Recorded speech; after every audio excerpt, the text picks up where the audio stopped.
શ્રાવણ મહિનાના ઉપવાસ હોય કે 11નો ઉપવાસ હોય, આપણે મંદિરે તો જઈએ જ છીએ.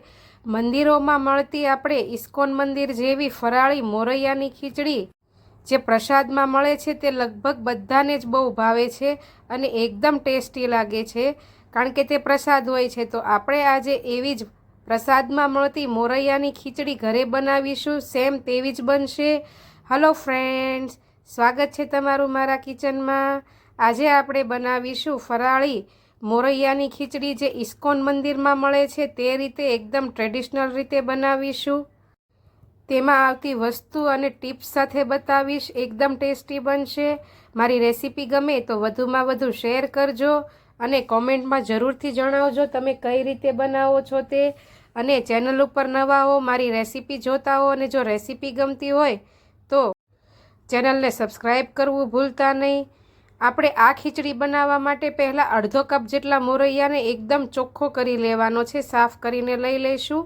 મેં અહીં અડધો કપ મોરૈયો લીધો છે. અડધા કપ મોરૈયામાંથી 2 વ્યક્તિને દહીં રહે તેટલી ફરાળ માટેની ખીચડી આરામથી બની રહેશે. આ મોરૈયાને આપણે 2 થી 3 પાણીએ બરાબર હાથથી આવી રીતે સાફ કરીને ધોઈ લેવાનો છે, જેથી તેમાં રહેલું સફેદ પાણી બધું જ નીકળી જાય અને મોરૈયો જ્યારે આપણે ખીચડી બનાવીએ ત્યારે એકદમ સફેદ બને, લાલાશ પડતી નહીં. તો આવી રીતે 2-3 પાણીએ આપણે પહેલાં મોરૈયાને ધોઈ લેવાનો છે અને પછી આપણે તેને 10 મિનિટ માટે પલળવા માટે મૂકી દેવાનો છે, 2 કપ જેટલું પાણી નાખીને.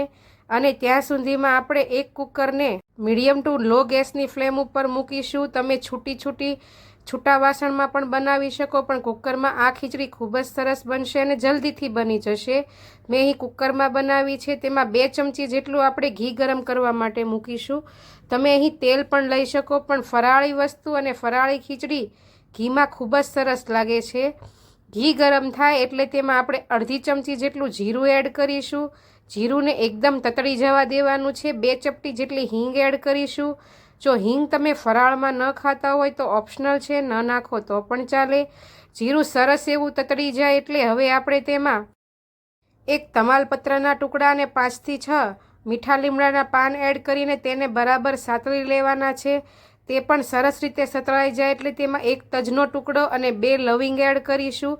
આ ખડા મસાલા છે. જો તમને ન ગમતા હોય તો તમે સ્કીપ કરી શકો, પણ જે ઇસ્કોન મંદિરમાં ખીચડી મળે છે તેમાં તે નાખવામાં આવે છે. હવે તેમાં આપણે 1/4 કપ જેટલા સિંગના દાણા એડ કરીશું અને તેને પણ 2 મિનિટ માટે સરસ એવા ફ્રાય કરી લઈશું. થોડા ક્રિસ્પી થાય એટલે આપણે તેમાં 2 ચમચી જેટલા કાજુના ફાડા એડ કરીશું. તેને પણ આપણે થોડા એવા ક્રિસ્પી થાય ત્યાં સુધી ફ્રાય કરી લેવાના છે. 2 લીલા મરચાંના ટુકડા અને 2 લાલ મરચાં સૂકા આપણે લઈ લઈશું. તેને તેમાં એડ કરીને આ બધી જ વસ્તુને આપણે બરાબર મીડિયમ ટુ લો ગેસની ફ્લેમ ઉપર સાતળી લઈશું. બધું સરસ રીતે સતળાઈ જાય પછી જ તેમાં આપણે 2 મીડિયમ સાઇઝના બટેકાના ટુકડા કરીને આવી રીતે લઈ લેશું. તેની છાલ ઉતારવાની નથી. મંદિરમાં જે ખીચડી મળે છે તેમાં છાલ ઉતારવામાં આવતી નથી, એટલે જ તે એટલી સરસ ટેસ્ટી અને મીઠી લાગે છે ખાવામાં.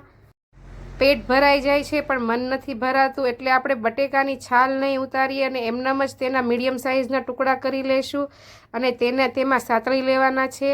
2 મિનિટ માટે આપણે આ બટેકાના ટુકડાને સરસ રીતે સાતળી લઈશું. પછી તેમાં સ્વાદ પ્રમાણે 1 ચમચી જેટલું મીઠું એડ કરીશું.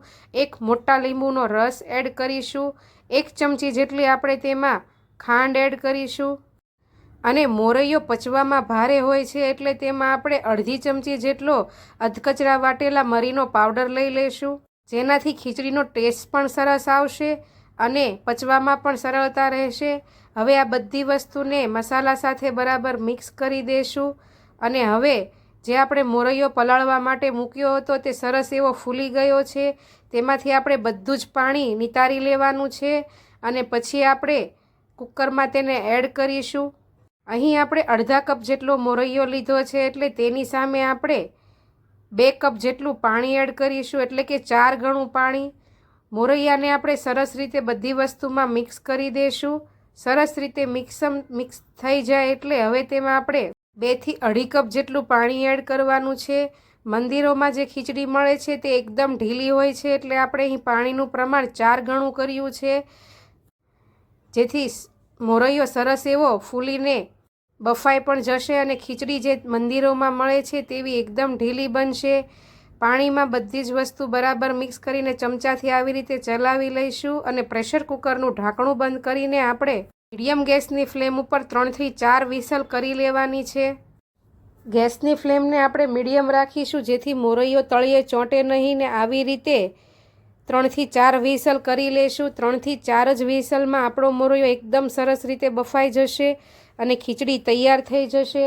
3થી 4 વિસલ થઈ જાય એટલે આપણે પ્રેશર નીકળવા દઈશું. પ્રેશર નીકળી જાય એટલે તમે કુકર ખોલીને જોશો તો ખીચડી તમને થોડી એવી ઢીલી લાગશે, પણ બધું બરાબર તમે ચમચાથી આવી રીતે મિક્સ કરીશું અને અંદરથી વરાળ નીકળી જઈને મોરૈયો થોડો એવો ઠરશે એટલે થોડો ઘટ થવા લાગશે. તમે જુઓ તેમ થોડો એવો ઘટ થવા આવ્યો છે.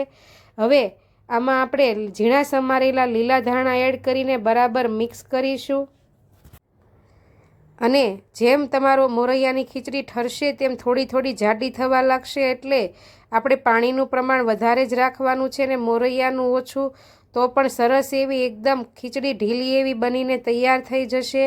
શું તમે પણ ઘરે આવી જ રીતે ખીચડી બનાવો છો? અને જો ક્યારે ન બનાવી હોય તો એકવાર જરૂરથી ટ્રાય કરજો. બધાને બહુ ભાવશે. કોઈ પણ ઉપવાસ હોય, ફરાળ હોય કે ન હોય તો પણ તમને ખાવાની ખૂબ મજા આવશે. ગરમા ગરમ ખીચડીને આપણે સર્વ કરીને ઉપરથી ઘી એડ કરીશું અને ઘી સાથે આપણે ગરમા ગરમ ખીચડી સર્વ કરીશું.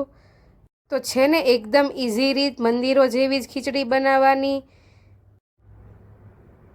મારી રેસીપી કેવી લાગી તે કોમેન્ટમાં જરૂરથી બતાવજો અને જો ચેનલ ઉપર નવા હો, રેસીપી ગમતી હોય તો ચેનલને સબસ્ક્રાઈબ કરવું ભૂલતા નહીં.